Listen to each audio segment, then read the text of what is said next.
considers that, with regard to the present situation, Israel must, in accordance with its obligations under the Genocide Convention, in relation to Palestinians in Gaza, take all measures within its power to prevent the commission of all acts within the scope of Article 2 of the Convention, in particular, A, killing members of the group, B, causing serious bodily or mental harm to members of the group, C, deliberately inflicting on the group conditions of life calculated to bring about its physical destruction in whole or in part, and D, imposing measures intended to prevent births within the group. The court recalls that these acts fall within the scope of Article 2 of the Convention when they are committed with the intent to destroy in whole or in part the group as such. The court is also of the view that Israel must take measures within its power to prevent and punish the direct and public incitement to commit genocide in relation to the members of the Palestinian group in the Gaza Strip.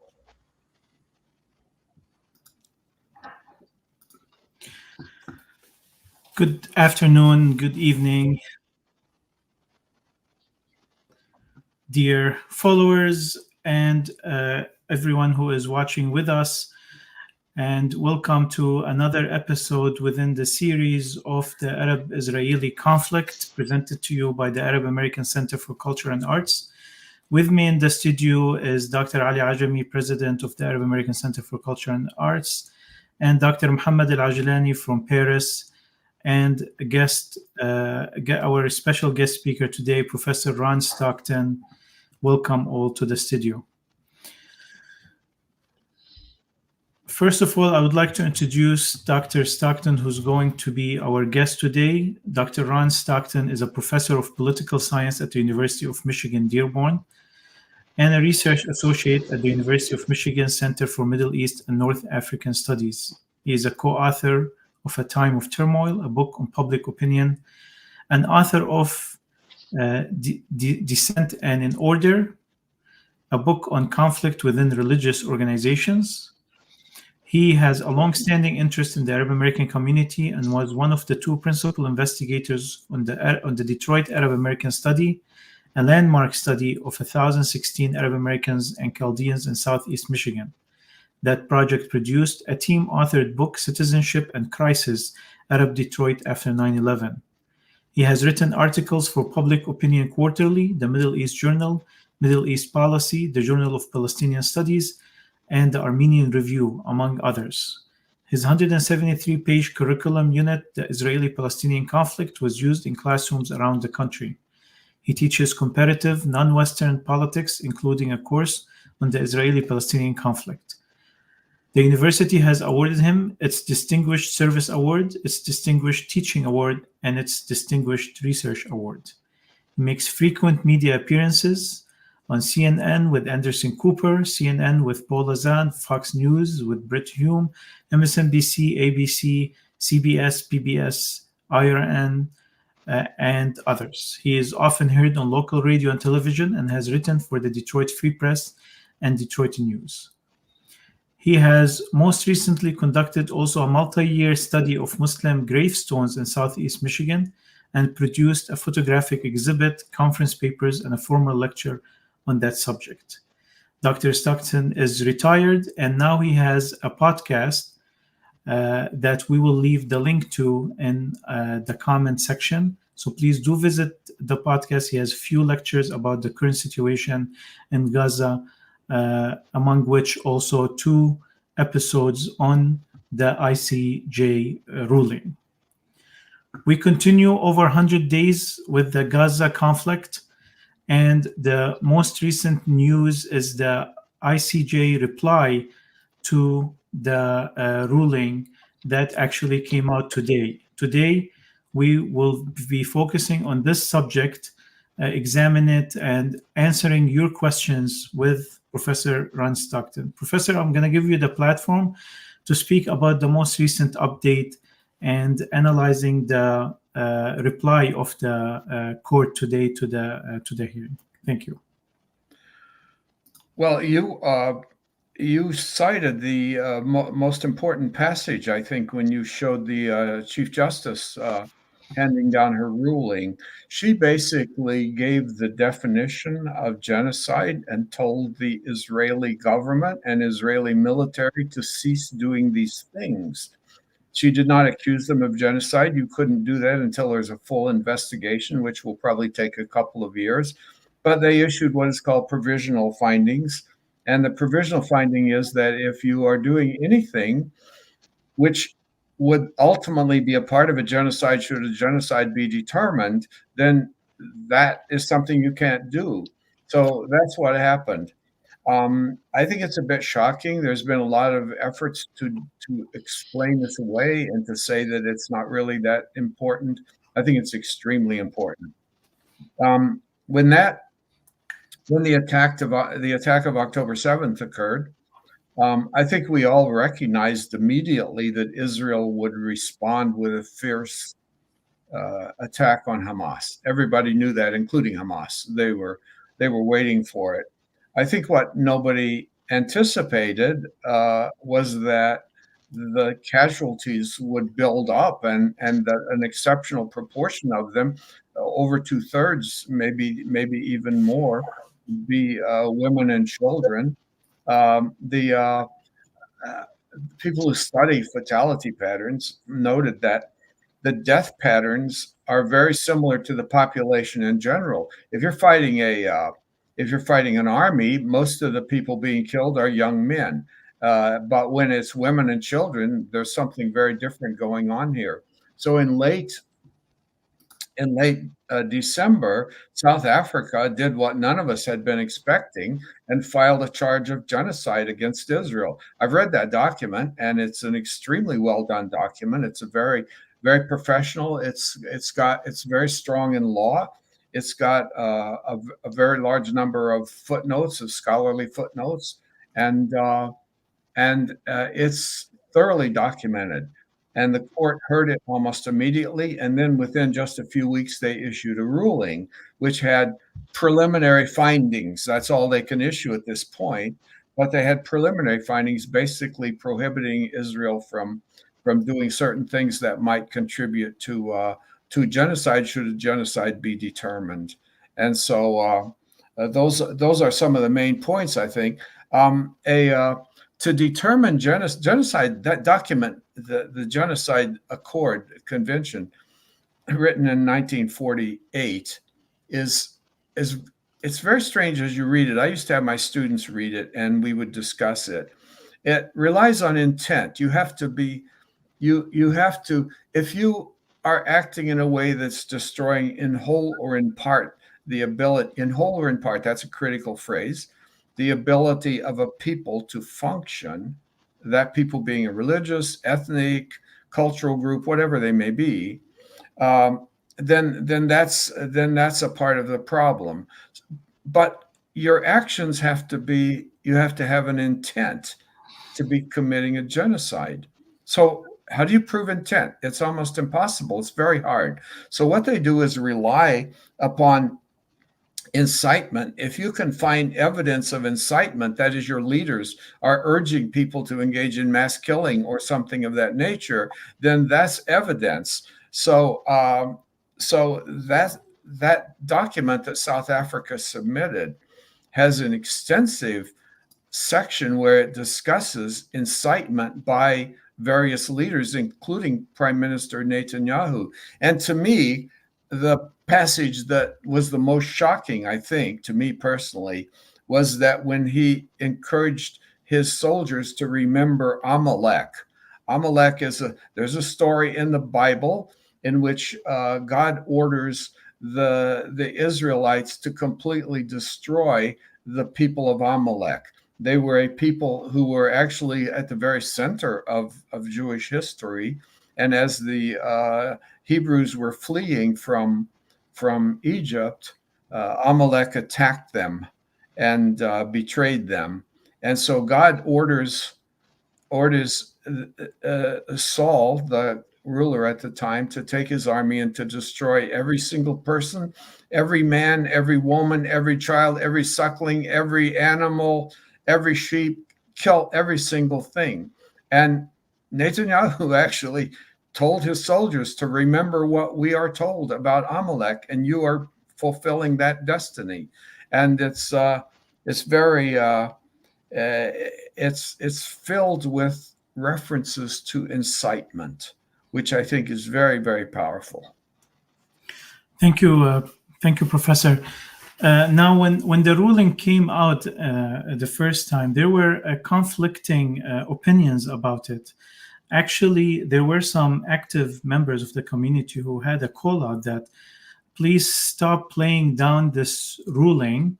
It is actually a victory. It's just the language might not be satisfying for people who are looking for some sensationalism, but it is actually considered a good step in the fight against genocide in general, and a good step specifically for the protection and the recognition of what's happening with the Palestinians in Gaza.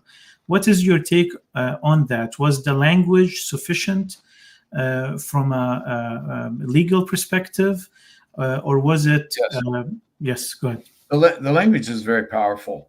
I think a lot of people were disappointed because there were two things they were hoping for. One is that the court would use the word genocide, but it's like a court hearing. You can't have a conclusion until you've had the trial. And in a sense, they haven't had a trial. They've had a preliminary hearing. So the court was never going to use the word genocide. That's going to take them. It's very serious. It's a very, very serious word. And they're going to take probably 2 to 3 years of investigation before they can conclude anything. I think the second thing people wanted was a ceasefire order to put down your weapons. But I think the people on the pro-Israeli side, I think, made some good points here, that Hamas started this war and they have pledged themselves to continue fighting us. And if we're ordered to put down our weapons, we're not going to do it anyway, because this is a threat to our population. So there was no way that the court would give either of these things, the use of the word genocide or a ceasefire. They're not going to do that. So people who were wanting those two things didn't really understand what the process was and what the court should do. So I think this was if you're looking for a victory, I'm sorry to say, but there's no enforcement mechanism. I mean, even if they say this is the worst genocide in the history of the world, which they're not going to say, but if they said that, there's nothing they can do about it. Israel can just say, well, you've got your order. It's like Andrew Jackson saying, well, the court's made their decision. You can't deport the Cherokees, but we're going to do it anyway. Let the court figure out how they're going to make us stop. And so I think the people had unrealistic expectations, but these words were deadly. These were powerful words, quoting directly from the definition of a genocide and saying, you must stop all of these things. And you have to stop members of your cabinet who are inciting them, or your military who are inciting these things. You have to stop that. That's a terrible blow to the Israelis.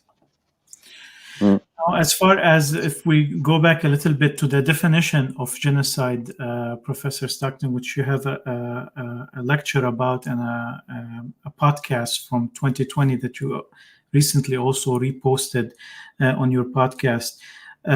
This question still comes up. Some individuals might reject calling the acts that are taking place in Gaza as genocide.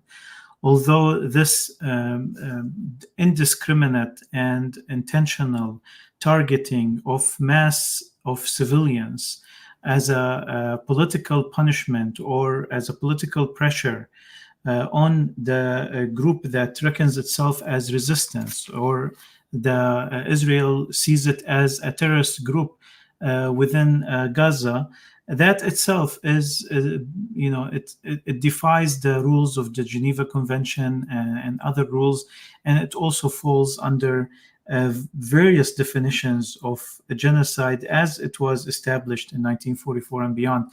What's your take on that? When there's a whole body of what's called international humanitarian law.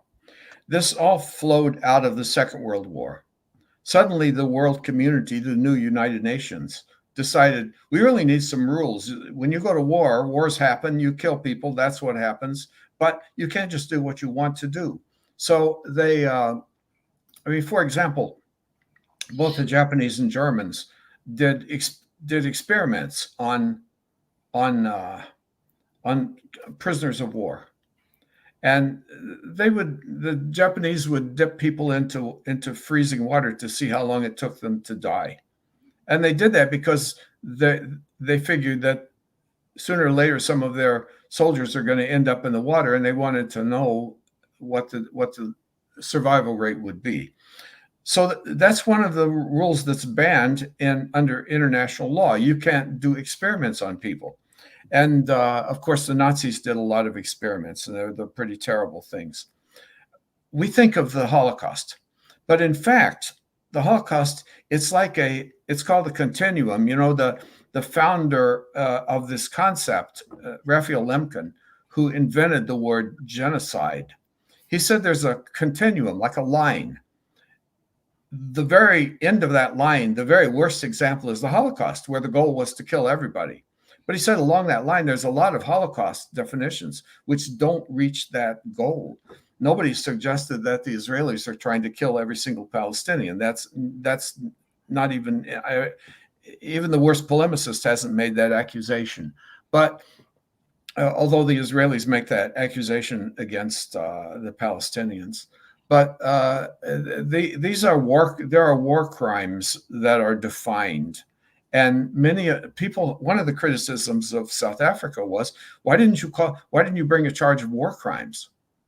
The Palestinians had earlier asked that there be a hearing on war crimes against the Palestinians. Well, for example, using disproportionate force. If someone throws a rock at you and you shoot them, that's not an appropriate response for that action. And so that would be a war crime. Blowing up a mosque or a church or a cemetery, those would be war crimes, but they're not genocide. They're war crimes. Blowing up a library is a war crime. So some people said, why didn't they go for war crimes? Well, I suppose they could have, but their choice was genocide, which was, I don't know the internal dynamics of what they discussed and what the options were. But South Africa decided to go with a charge of genocide, which is really a powerful charge. Do you think that the Israeli defense, as far as the number of casualties that have, this over 30,000 deaths and it's over 70,000 injured, are these numbers defendable when it comes to discussing genocide? Can a military inflict such civilian casualty without entering into the genocide definition? What's interesting is that there are a lot of war crimes, for example, that can be a part of a genocide, but they can not be a part of a genocide. You know what I mean? You can, if the, for example, I think of the Hiroshima, that was not a genocide. There was no effort to destroy the Japanese population or people or anything like that. Whether it was a war crime, that's a different issue. It was a new weapon. They used it. It did what it wanted to do. Or the bombing of Dresden, the American and British bombing of Dresden, which was largely a non-military site. That was a war crime. But there are war crimes which can be a part of a genocide. So there has to be a determination of genocide. So, for example, if you're trying to, I couldn't believe it. I just heard the former Israeli ambassador to the UN interviewed yesterday, and he was saying, why are the Egyptians not allowing the Palestinians to leave Gaza? And I thought, he said, if the Egyptians want them to die, that's on their responsibility. And I thought, expelling people, that's genocide. that is considered a war crime for certain. Ethnic cleansing is a war crime, but it can also be a part of a genocide. And if you are stopping the ability of a people to function as a people, that's a genocide. I have in my class, I think I used this in my podcast, but in my class on genocide, the students read all the literature, the official formal definitions, legal definitions, and then we discuss it. And I say, okay, I'm going to give you an example. What if the world community, all the great powers got together and concluded, I said, this is just made up for the sake of a discussion.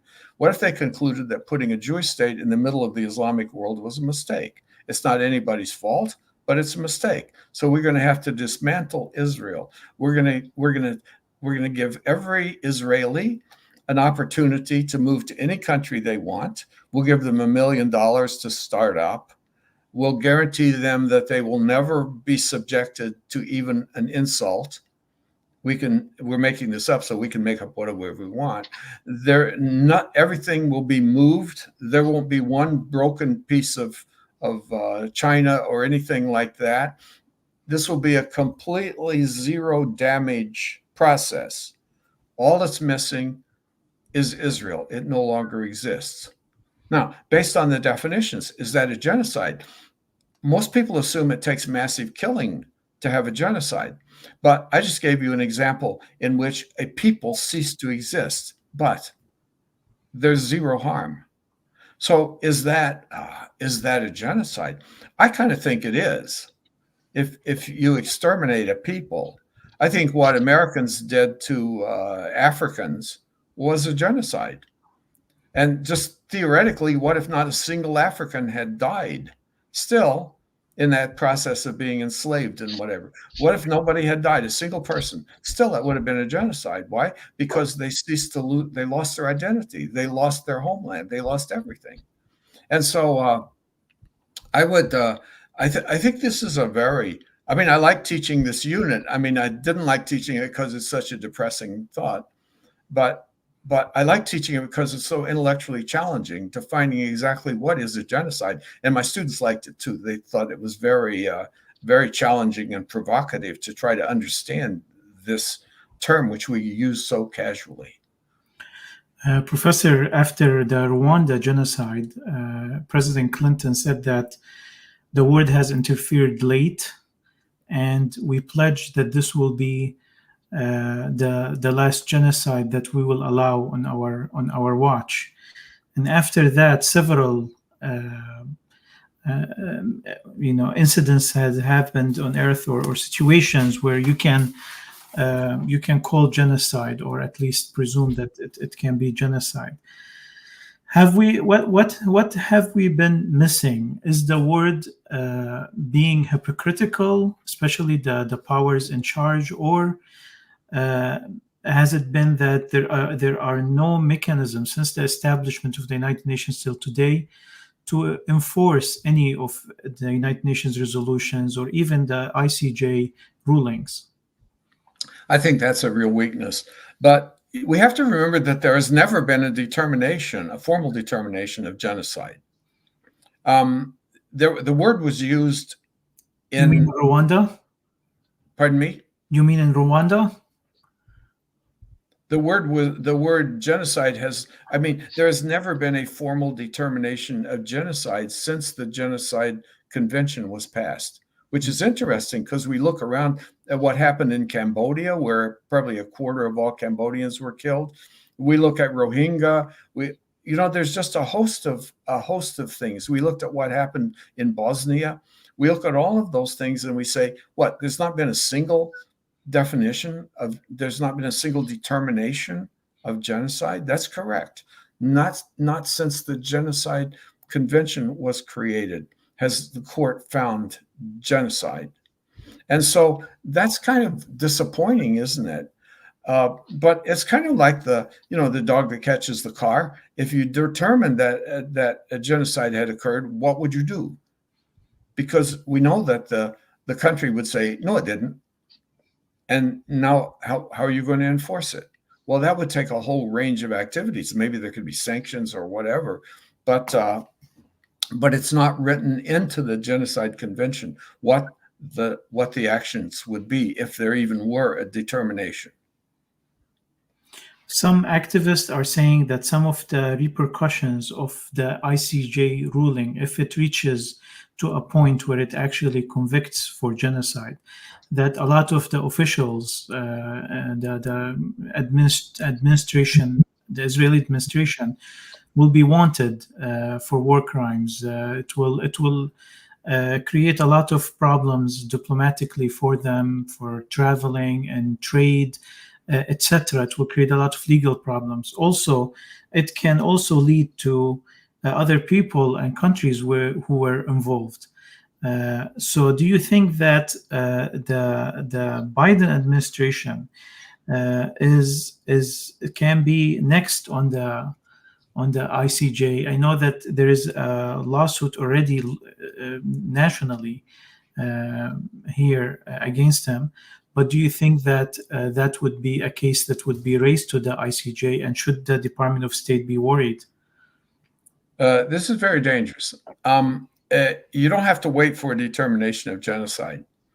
If you accuse someone of a war crime or of complicity in a war crime, they can be charged in the international courts, and that goes into effect immediately. Now, the question is, would anybody enforce it if President Biden were charged with complicity in genocide, which might happen? Somebody might file such a charge against him. Or if Netanyahu were charged, would the next time he flew into a foreign country, he theoretically could be arrested?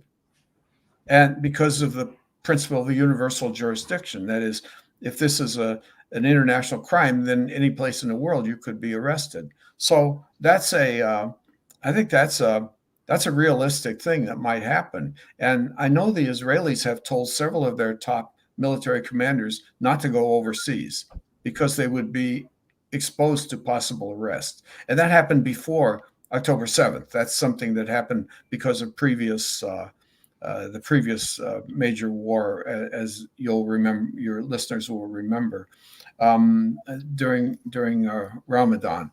There is a concept of complicity, which applies to, mostly it's meant to apply to people within your country who aren't doing the acts of genocide, but they're sort of sympathetic or supportive or something. I don't know. It's not well defined as far as I've seen definitions. But complicity is something that could be an issue that would come up. And I've heard that accusation being made against Joe Biden. Those people who chant Genocide Joe, they're suggesting that he is complicit. He's a partner to all the crimes that may be done by the Israeli military or political leaders. I don't know how this would work out, but definitely someone could be arrested. I just cannot imagine the president of the United States being arrested, even if he were charged, and even if he appeared in London and in the airport in London and somebody tried to arrest him. I can't imagine that would be allowed to happen. Because of immunity? No, just because he's the president of the United States. Mhm. They're not going to arrest him, I don't think. Yeah, that's exactly.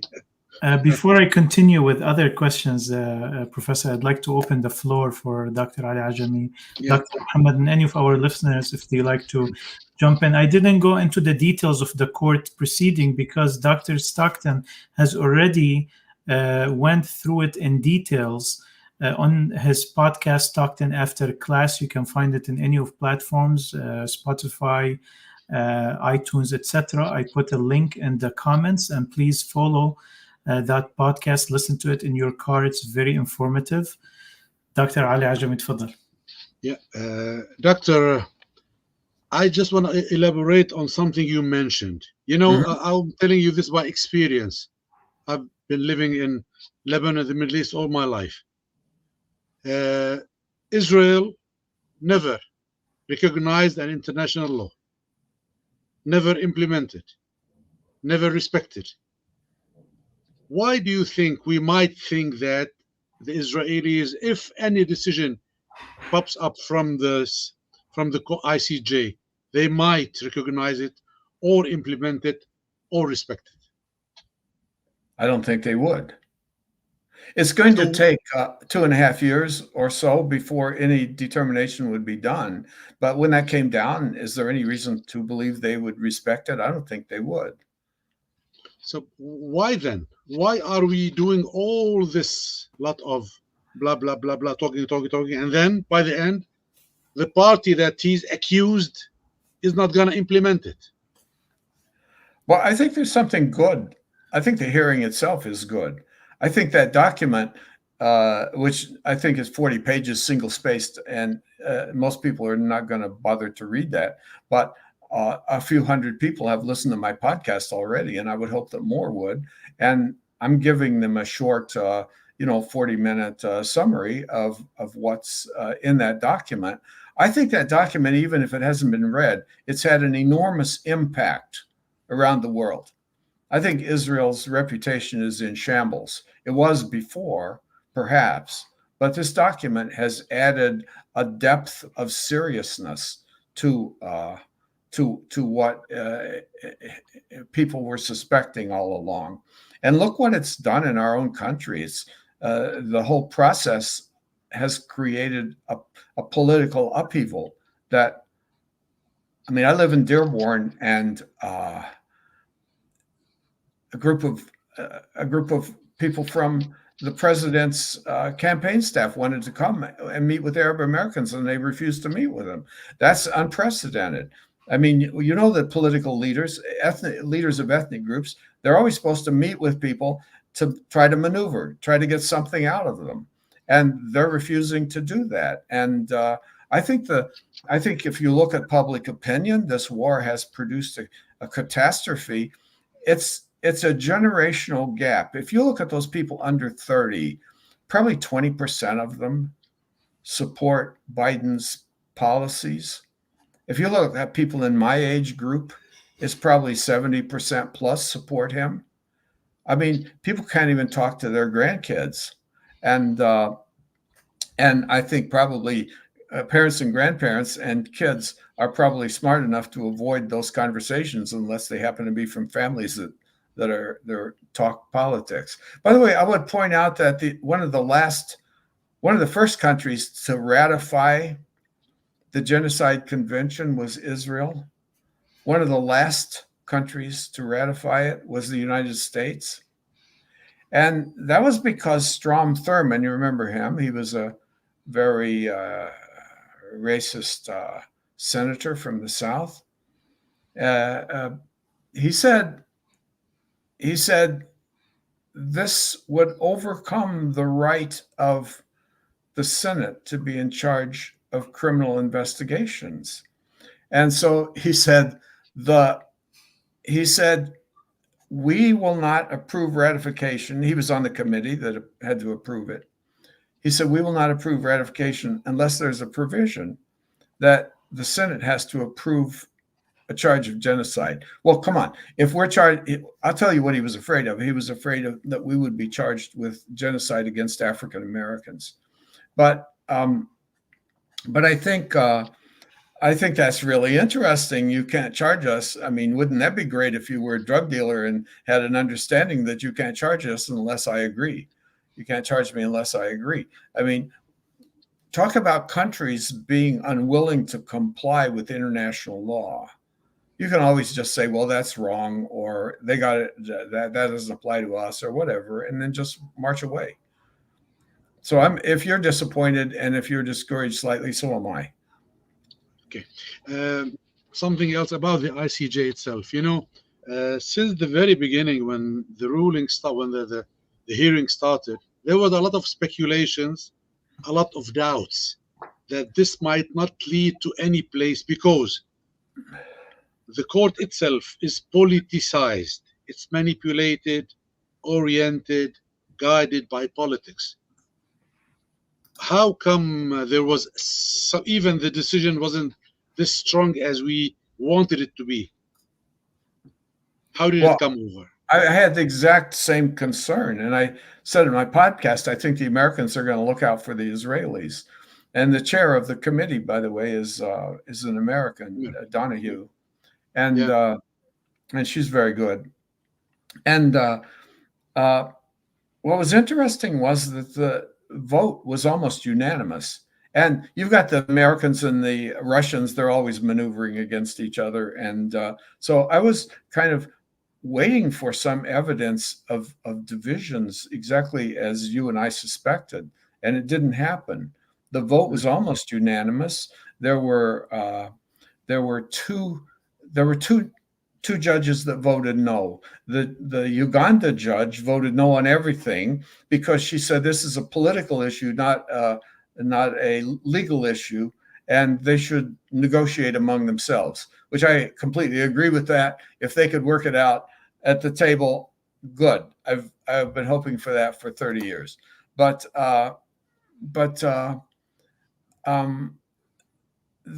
the other judge was the Israeli. Each of the two parties in a genocide case get to appoint a judge for their own to represent their own perspective.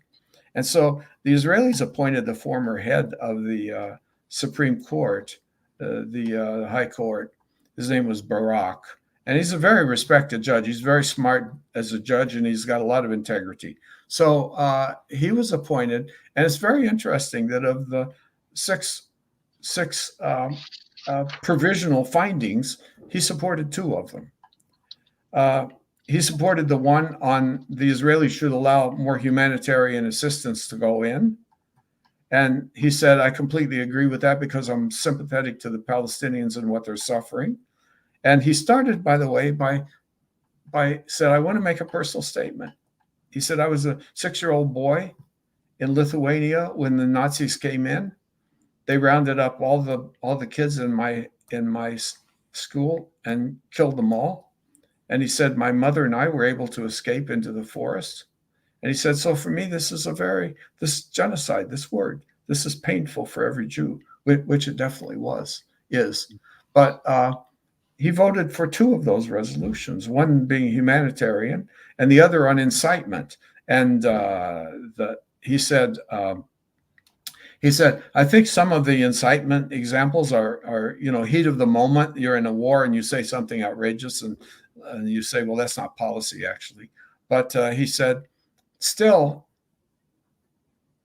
he said, I think incitement is bad. I think it adds to the problem. So I supported that resolution that Israel must cease incitement by its political or military leaders. I suppose if you're in a neighborhood and you're just organizing a rally, you can say whatever you want. But if you're an official in the cabinet or if you're a military leader, you can't say these people are vermin. We're going to kill them all. You can't say that. We're going to exterminate everyone. There's good and there's bad. There's light and there's darkness. We're going to destroy the darkness. That's there are no innocent civilians. This is a myth. Kill them all. You can't say that kind of thing if you're a military or a political leader. Okay, Doctor, another question. Do you think justice could be served when we are dealing with a court that's based on a pillars of injustice? Wait, say that again. I missed the point. Yeah. The court, as we mentioned before, it's politicized. It's manipulated and guided and oriented by politics. And politics depends and deals with interests, political interests for countries. Yes. How could we anticipate justice to be served from this kind of institutions? Well, I had that, excuse me, I had that very concern. But when I read the ruling that they handed down, I was really impressed. This was not a political decision. They stayed very close to the law, and they were very hard on Israel. And so, and there were a couple of technical things where the Israelis said, basically, the American term is standing, whether you have a right actually to file a complaint before the court. And they said South Africa didn't have standing because they're obligated to engage in good faith negotiation with the opposing party before they file. The South Africa, I mean, if the court had been politically oriented, they could have just excluded the whole thing on the grounds that South Africa didn't go through the right procedures. And they said, no, we think they've done enough. They sent you a note and you didn't get back to them fast enough, and that's good enough. So that was a case where I thought there was a reasonable chance that they might say, well, this is, you didn't comply with the procedures. And they didn't. They just said, okay, you're in compliance. Nobody dissented from that. Okay. Professor, my last question, just some kind of information. You know, you mentioned genocide from one side, you mentioned war crime from another side. How does international justice deal with either of them? Is there any difference dealing with a case of genocide or dealing with a case of war crimes? Well, they go to different courts. That's one point. So there's a war crimes court basically, and it's easier to get a war crimes charge heard and acted upon than it is a genocide charge. As I said, there's never been a finding of genocide, but there have been multiple findings of war crimes. And if someone is accused of do you remember General Pinochet of sure. Chile? Chile, yeah. Margaret Thatcher, really, he was a murderer, and they engaged in mass murder in that country, and Margaret Thatcher was a fan of his, and he had war crime charges brought against him, and he went to he visited London. I think he might have been coming to see her, and he got arrested, and she just said, "No, we're dismissing these charges. You can't arrest him." But the fact is, even a president can be arrested, and there have been cases of that happening. And several presidents, including Vladimir Putin, are now under international indictment. I don't know what would happen if he decided to fly to Paris for a vacation. He could theoretically be arrested. I don't think that would happen because it's a big, powerful country, but it could be. So I think these are very different things. As I said, a genocide charge takes us a long time. It's very serious, and it takes a long time to make a determination. A war crimes, accusing someone of war crimes, that can be dealt with very quickly and implemented in terms of at least an arrest. So you would have to stand trial. Okay. So they're very different. They go to different courts. They have different levels. Okay. And again, remember that a war crime can be a part of a genocide. Yeah. Okay. Thanks, Professor. Thank you. Thank you, Dr. Ajami. Professor, to now get to some subjects that are, not about genocide, but within the same topic of the Arab-Israeli conflict. And you've taught that course, the Palestinian-Israeli conflict, for years. I don't know the exact number of years you taught that course at University of Michigan, but I know it has been a while. And throughout your teaching and your following of the situation very closely, what do you see? What do you see? What is wrong with? I'm not gonna ask you a big question at the end of the episode, but the question is really, what do you see the wrong path that this conflict is going through? Why is that a wrong path that is taken? What is supposed to be the correct path for it to take? Oh, well, there are people who don't want it settled. There are people on, the opponents of a negotiated settlement on the Palestinian side, Hamas being one, and George Habash and others opposed it. All of those people have said, we don't like this. We think it will fail. We think the Israelis and Americans are tricking you, but if you work out something, we're not going to oppose it. So that I think that's interesting. From the Palestinian opponents are willing to live with something they don't like if it produces a Palestinian state and if most Palestinians are happy with it. On the Israeli side, there are people willing to go to war against their own country because, for whatever reasons, religious, national, whatever, they think they should control the West Bank. And now we're seeing Gaza. You got a rally last weekend of 3,000 people, including, I think, 14 members of the cabinet, talking about resettling Gaza. They're actually looking at moving the ethnic cleansing. They're going to move the Palestinians out to Egypt or wherever, and they're going to resettle it as they see it as a part of the Jewish homeland. So those people, my own country, I have to think of my own country. We Americans dealt with settlers. We know all about settlers. How many times did our country sign a treaty with the Cherokees or someone else and say, we will guarantee this land is yours forever and ever. The Great White Father in Washington has personally signed it. This will be your land. And then what happens? 2 weeks later, some white settlers go in. They get shot, and then what happens? The settlers say, "We're white. You have to protect us." And the army goes in and disrupts overturns the treaty and evacuates or kills or whatever. We know that. Settlers are mean as snakes. Settlers will engage in uprisings. We saw that in Algeria when the French government decided to give Algeria its independence. The settlers rose up.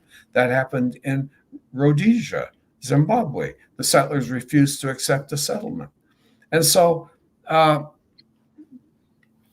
think on the Israeli side, there are people who say, we will never accept this, and we will go to war against our own people if you try to impose it on us. And given the Israeli political system, cabinets are all unstable. So if a prime minister says, no, we're going to close down those settlements, then they're going to be out of power within the end of the day. They'll be done for politically. So, and then you've got someone like Netanyahu, who's a demagogue and is willing to, sup with the devil to get what he wants. So, and there are no political pressure internationally for resolving the situation. So, the right wing keep taking over. Yes. By the way, in about 2 weeks, I'm going to post another podcast. I found a statement by Hamas explaining their logic. It's called the Hamas narrative for the Al-Aqsa flood. And it is so fascinating. I had heard contradictory statements by Hamas leaders. They don't have a clear leadership at this point. You got people inside and outside and different leaders. But this is their official statement. And so I will be posting that in probably 2 weeks. But it talks about all of the options that were there. We were very close in Oslo, and the Israelis refused. We asked for an investigation of war crimes, and the Americans blocked it. We wanted to do this, and the Americans, and they mentioned the British and the Germans and the Canadians. I think they mentioned 4 or 5 key countries that are consistently there to block any diplomatic or negotiated settlement.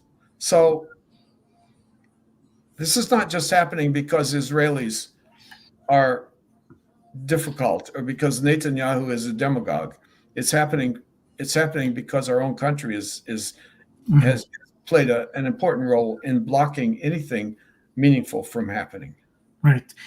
Professor, you've mentioned the indigenous people and suffering that we had on this land with settlement and colonialism from our part in history here. And I wanted to ask you about that. There has been a noticeable solidarity between indigenous struggle and Palestinian struggle within the United States. Do that reminds me of the time of the Black Lives Matter movement, when there was some sort of an awakening and a reassessment of history, where a lot of historical figures that were non-abolitionist, or whether slavery is slave owners, they were kind of put on trial again, and there was demand for their public display of their sculptures to be removed. Do you feel that this is also awakening the oppression of indigenous people and the colonialism of the indigenous people? It's waking up that struggle everywhere. Okay, I'll tell you, I see it two ways. The Hamas document, which I will be posting soon, the podcast, makes exactly this appeal. All of you out there who have suffered from colonialism and Western oppression, join us in a struggle. And so there's some of that. But going back to those protests, when the George Floyd, when the Black Lives Matter protests occurred, if you looked at the marchers, they were all black. When it got to the George Floyd protests, they were mixed. White kids were in there. And I remember Barack Obama mentioned that. He said, this is amazing that the white kids are out there marching with the black kids in favor of justice for black people. And so I see something amazing happening. Young people, regardless of their age, get their information. Part of this has to do with the fact that I mentioned earlier, that only 20% of young people under 30 support Biden's policies, but 75 or 80% of those in my age range do. Why is that? It's because young people don't pay attention to the news sources that I have. I watch the television news. They don't watch the television news. They go to TikTok or or YouTube, or they watch podcasts out there, and they get their news from a totally different way. Plus, young people, unlike my generation of people, I never met a black person until I went to college and had a black roommate. But today, young people are mixing. Everybody's got a friend. Every white kid has a friend who's Hispanic or black or Arab or something, according to whatever neighborhood you're in. But they've all got something there. And I think those Biden people who think, oh, we got to come back and win back the young Arab Americans, they're missing the point. It's not just the Arab Americans. They got to go to Livonia, where there are young people who are not Arab Americans. They got to go to different places. It's costing. It's a big change that's occurring, and I think it's going to change the country. Mm-hmm. And then brings me to the next question. I'm going to try to summarize for the episodes coming to an end. As far as the next elections and the threat of the Democrats losing the elections due to a big part of the reason is the situation in Gaza and how the administration handled it.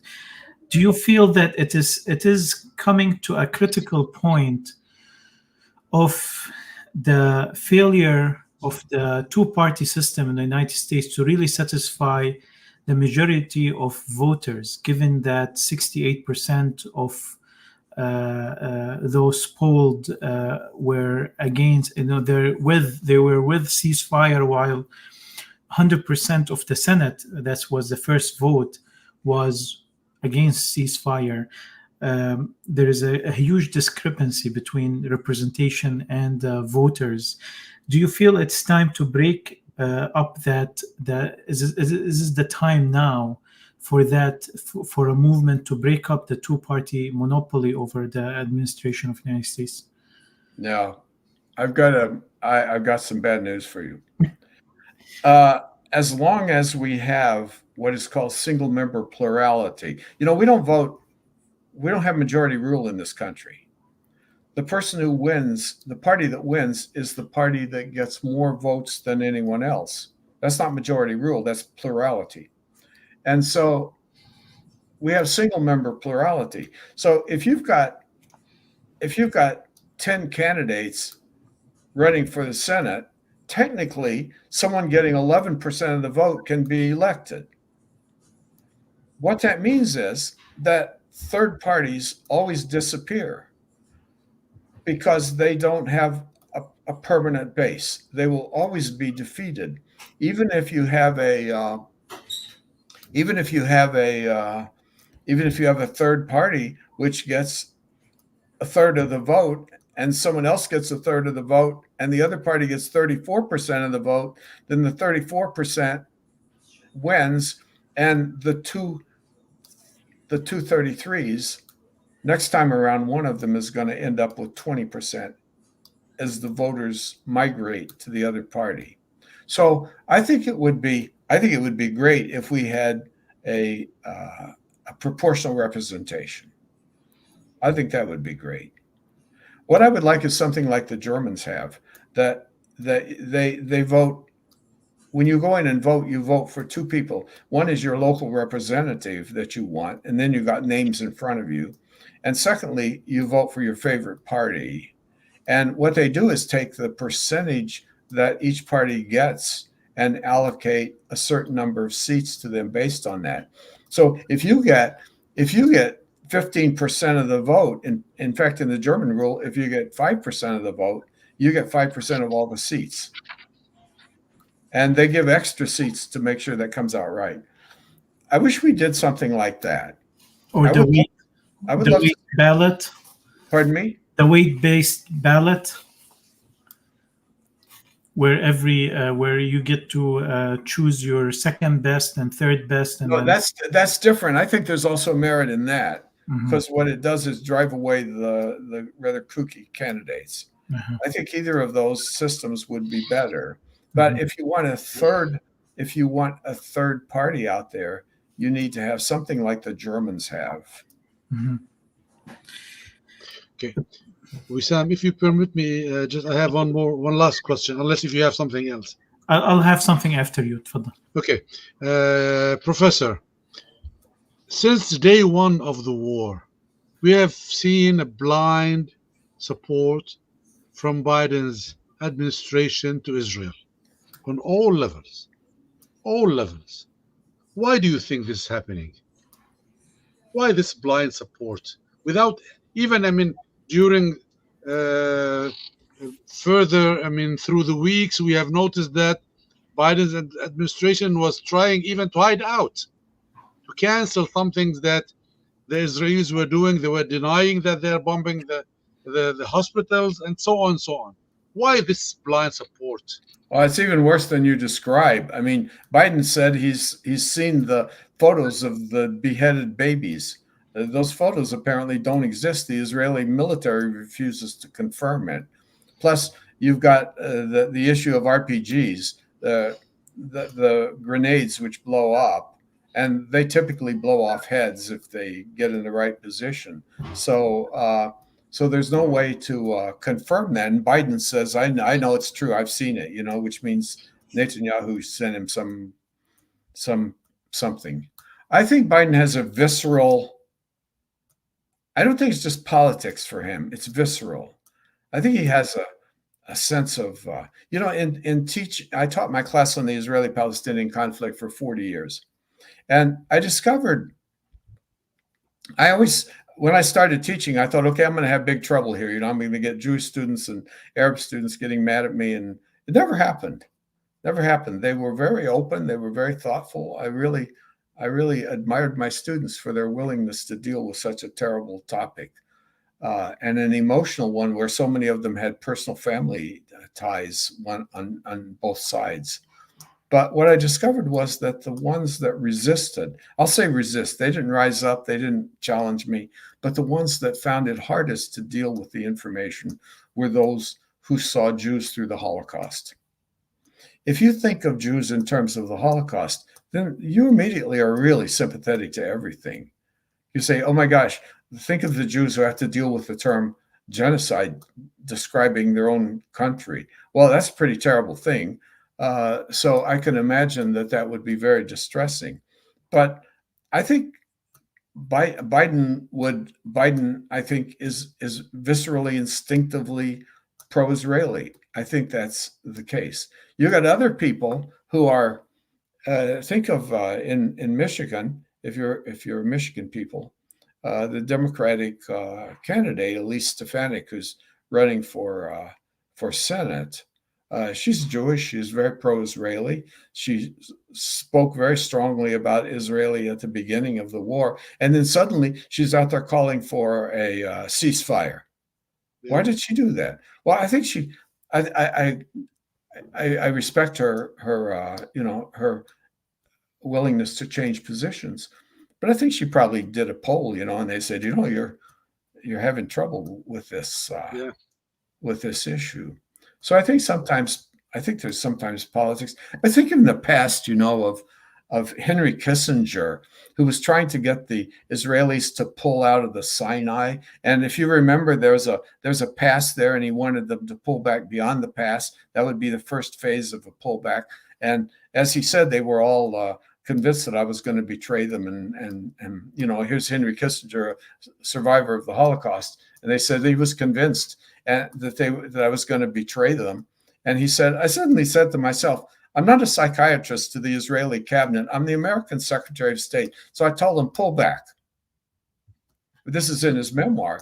And I think it's very interesting. We had people like James Baker, if you remember, George Bush and James Baker. Baker was one of those people, he was like Sonny Corleone, don't mess with me. I'm bigger than you are. Don't mess with me. And I don't know. I wonder if we had different personalities. Would somebody say? And that's what Biden is not doing it. That's what Mr. Biden is not doing it. Yeah, he's not doing it. I don't know.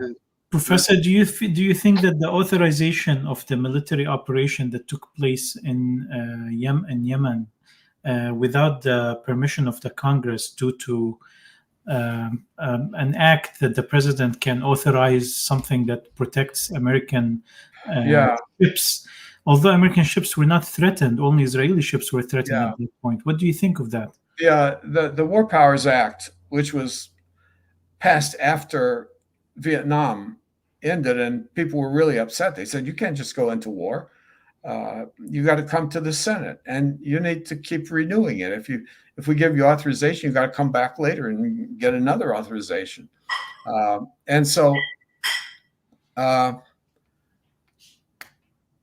think that was written specifically in a way that it's not enforceable. It was written specifically with so many provisions under emergency circumstances. If the president so decides, those kinds of phrases are in there to allow the president to do what he wants. So I'm not surprised that he just said, okay, I'm authorized to do this because there's a danger and I'm the president. So I don't like that. I don't like that, but that's how that has always worked since the very beginning. So you don't think anyone will challenge him legally in Congress with that? No. Okay. I have a final question, Dr. Ajami. The final question is actually about something that happened today, and this is also emboldening the movement and awakening, really, activism among students of all creeds and about all kinds of topics, really. Today, the University of Michigan Faculty Senate Assembly passed a divestment resolution. What's your reaction to that? Oh, that's interesting. So they did. I'm kind of surprised. Do you know the vote? I don't know the details, but it's on the Michigan Daily. Yeah, I think 50 members vote for. 50. They all voted in favor of it? Yeah. That's amazing. They call for a ceasefire. No, for divestment, actually. Oh, for divestment?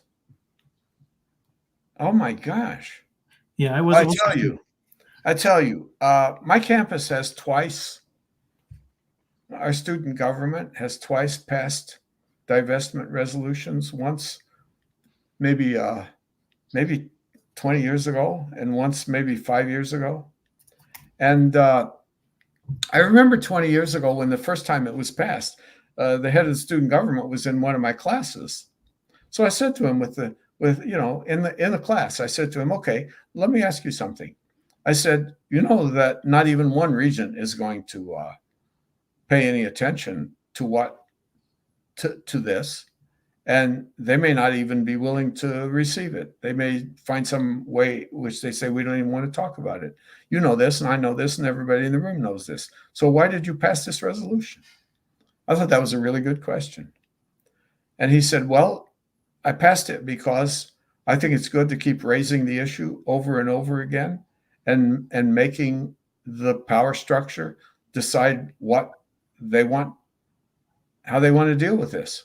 And I thought, okay, that's about the best answer I can think of. There are times when you know you're not going to win, but you do it anyway. Why do you do it? You do it to raise the issue, and because doing it is better than not doing it. So I'm surprised. I'm very surprised. The administration recently, the students wanted to have a vote, and the administration barred it on a technicality.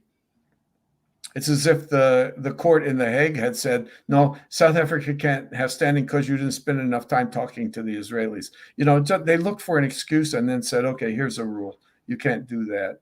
So the administration is going to hate this. The regents are going to hate it. But when our students did it, they got called anti-Semites right there in front of the regent meeting by one of the regents. He later apologized, but the fact was he did it. And so I think that's I had not heard this. This is quite an interesting development. Here's a quote. Members of the committee put forth a motion to refer the current resolution to the Financial Affairs Advisory Committee, which after a vote of 22 yes, 35 no, and 3 abstaining did not pass. A following motion to change the language of the resolution from invest in to profit from passed with 37 yes, 15 no, and 5 abstaining.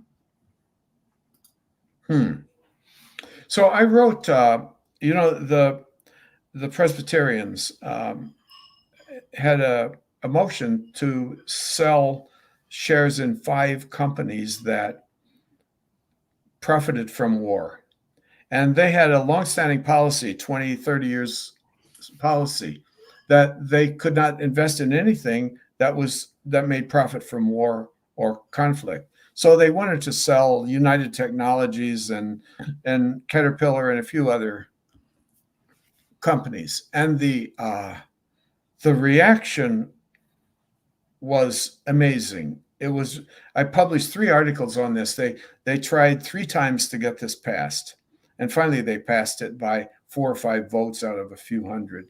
But I thought it was really interesting, the furious resistance that they encountered, backed by the Israelis. Netanyahu even once issued a public direction to American Jews, urging them to calling this anti-Semitic and urging them to resist this. So I'm surprised this happened. I'm surprised this happened. My colleagues, I was on that committee once, and they're kind of cautious, about what they do. Is this enforceable? The Senate, the faculty Senate? No, it's not enforceable. That's a good question. I'll tell you why. Because the people who are in charge of investing say we have a fiduciary obligation to maximize return. So what that means is we can't sell Caterpillar if it's making us a lot of money. So that's going to be their argument. That's the encounter that the Presbyterians encountered, the argument. But I think it's very powerful for a symbolic reason. It's not going to make any difference. Think about it. If they sold every single thing that invested in, Ford Motor Company is in Israel. McDonald's is there. Suppose they sold McDonald's, all their shares in McDonald's. Well, they'll just be bought by someone else. McDonald's won't suffer. Israel won't suffer. It's just that the university would not hold McDonald's anymore or Ford Motor Company. So those shares are going to be bought immediately by someone else. You look at the stock market every day, you know, someone sells 500,000 shares and then someone buys 500,000 shares, and it all happens within electronically. It happens electronically. And so right. It can be more symbolic. Have any practical impact, but it's symbolic. Mm-hmm.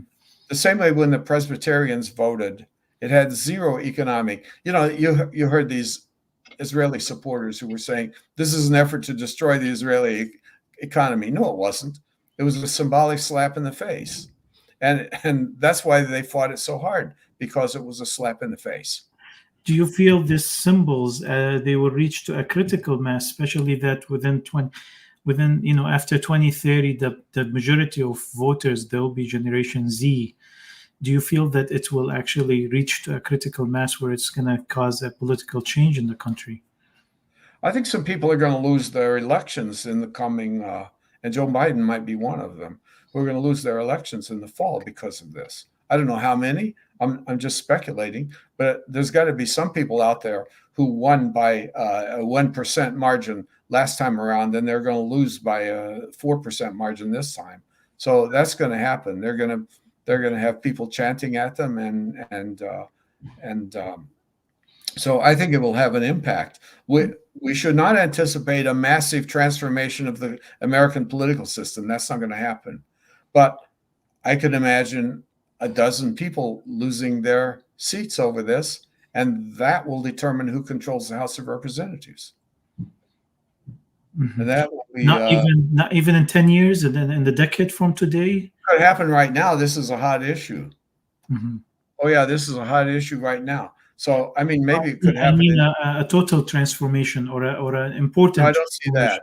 I don't see that. There are too many. No, I've studied American attitudes towards Israel. There's too much, different ways of looking at this. So if you think the whole country is going to be transformed, it's just not going to happen. Israel is very strong ideologically, politically. That's going to stay that way. But who knows what will happen? Thank you, Professor. Thank you, Dr. Ali Ajami. Thanks, everyone, for watching this. And please follow also Professor Stockton's podcast, Stockton After Classroom. It's available Stockton After Class. That's After it. Class, sorry. It's available on Spotify, iTunes, and other platforms. And we will see you in other episodes of the history of Arab-Israeli conflict on the Arab American Center for Culture and Arts. We hope for peace, and we hope for our brothers and sisters who are suffering a humanitarian crisis as we speak today in Gaza. We hope that it will be uplifted, and everything that we can do to help humans suffering everywhere, that's an obligation that we take upon ourselves. Thank you very much. Thank you, professors, and have a good night. Thank you, Professor. Thank you. Thanks for the good questions. Thank you.